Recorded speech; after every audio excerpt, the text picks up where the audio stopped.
Hi there, I'm Ashley. The Ender-3 V3 and the V3 Plus are so different from any Ender-3D printers before. Let's check out what makes them so special. Tell me, what do you see?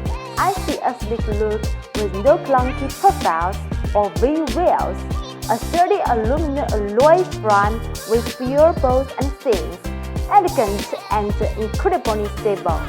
And the V3 and V3 Plus use CoreXZ, that means faster printing, up to 600 mm per second.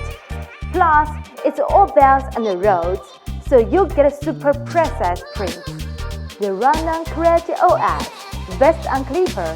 This makes processing difficult to upgrade and offers tools like image shaping and pressure elements for awesome print quality. You can even add an AI camera or other sensors for smart setup.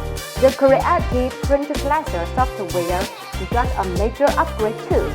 It now supports 3ms, belts, and has presets for different nozzles and filaments. And with W-line printing, you can control everything realistically. 10 years of Creality, a decade of innovation. Ender-3 V3 and V3 Plus have marked yet another year of Creality's technological innovations and groundbreaking achievements. That's all for today. Thanks for watching and see you next time.